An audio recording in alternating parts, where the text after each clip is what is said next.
welcome to the post-race show for the Canadian E-Motorsports Network NASCAR Series Season 3, where we've just finished off round number 10, the regular season finale, the Crack Device Company 250 from the Talladega Superspeedway. And for the third time this year, it's the number 94 Tornado Alley E-Racing Chevy of Leo Jamieson out of Atlanta, Georgia, who's going to be chatting with us post-race. So again, this is three times now, Leo. Congratulations on the win here once again. Appreciate that, Jordy. It's good to be back here talking with you.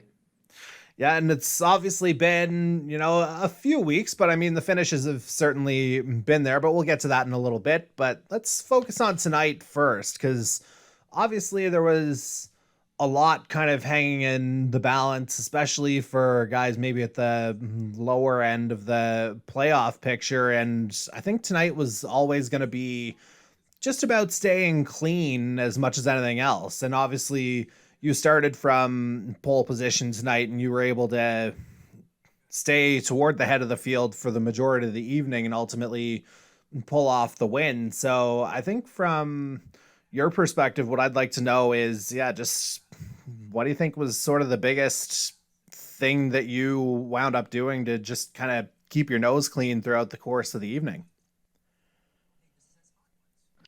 Well, qualifying up front, just wanted to stay up there and stay up as long as I could. I mean,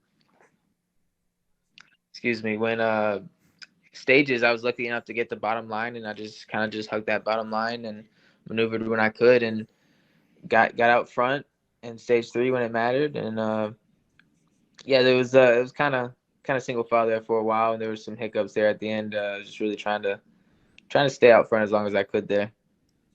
You never know what's gonna happen with these. I mean, you could be third or fourth in line, and something can happen. So, first place is your best bet.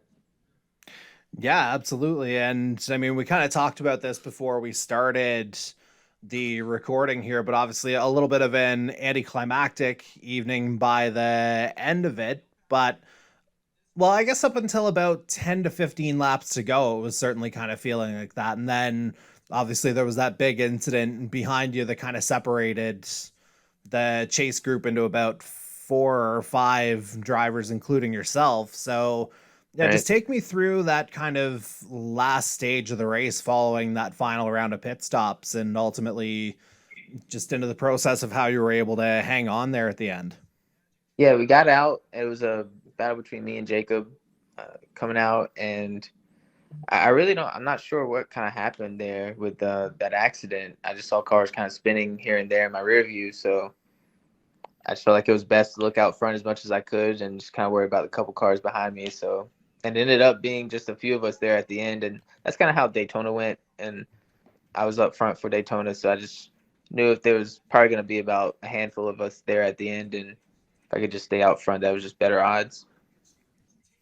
Yeah, and obviously it worked out there at the end because it seemed like any move that they had in the final few laps or anything that they tried, it seemed like you kind of had that covered. So, yeah, I guess you've Yeah, talked about it a couple of times now, just the fact that you were able to stay up front. Obviously, easier to control the pace from there, but as the laps are ticking down, like where does the where does the focus kind of go? Just kind of again keeping it clean, like we talked about before. yeah, for the most part, nothing was really wasn't really too worried about too much. I mean, we had a good group of guys with us there. Um, Myself, Jacob, Higgy was in there. Uh, Pico was in there for a bit as well, and so I just kind of felt comfortable there. I knew there was going to be a run coming at some point, and I'm not really sure kind of what happened there with the run at the end. I guess they were trying to build it, and it just maybe they got side by side there. But I was just trying to defend the run there at the end, and I was kind of confused. It just never happened. Yeah, and as I say, ultimately you were able to hold on there, and obviously the way things went tonight, it's been a little bit of a contrast from maybe some of the adventures over the last couple of weeks. So, from your perspective, was it nice to have, well, as comfortable a drive as Talladega can be, I guess? Like, Was it nice to have a race that was kind of relatively without incident by comparison to, again, maybe how the last couple of weeks have gone? Yeah, always you wanna have a good race. You want to put yourself, give yourself a good opportunity. Keep yourself up front. That gives you a good opportunity to win. And I mean, that's ultimately.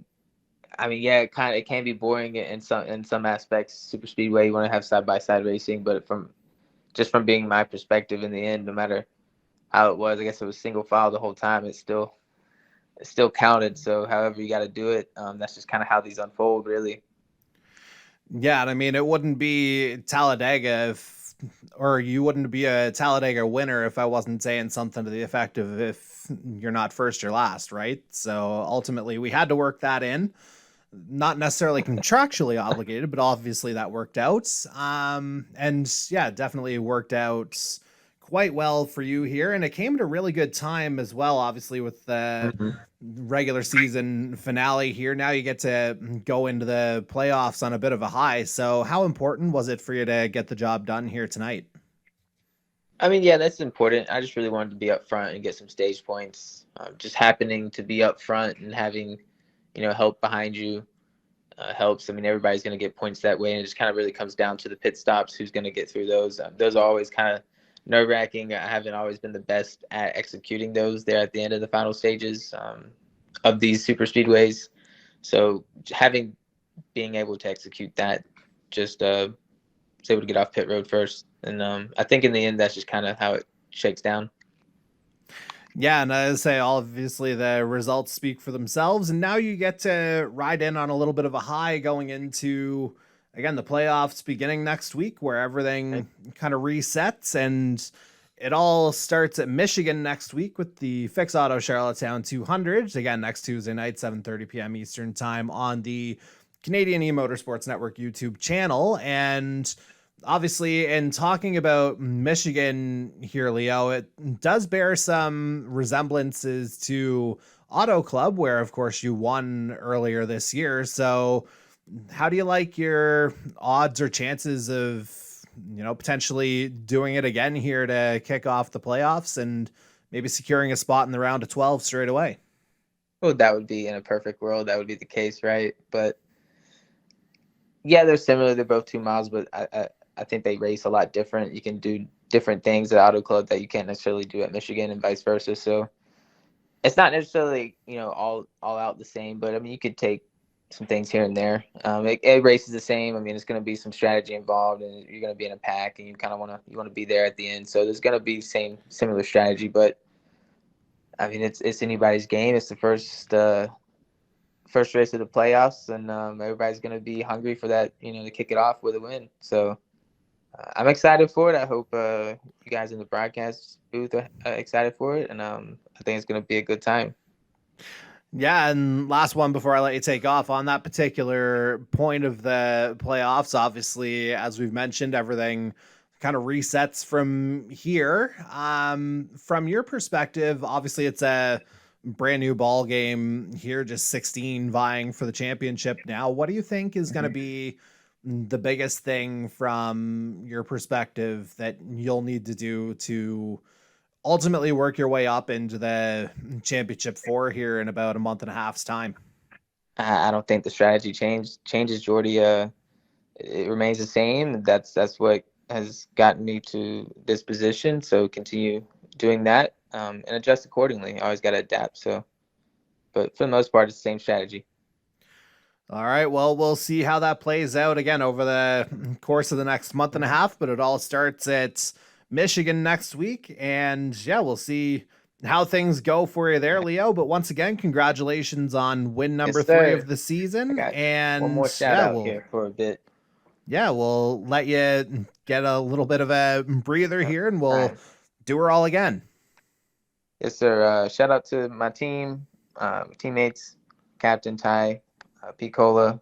Shout out to everyone helping, working together tonight. And shout out to Chase Beatty. Hope he's doing all right out there. I know he had some issues earlier, so shout out to him. And we got to give out another GTR win, baby.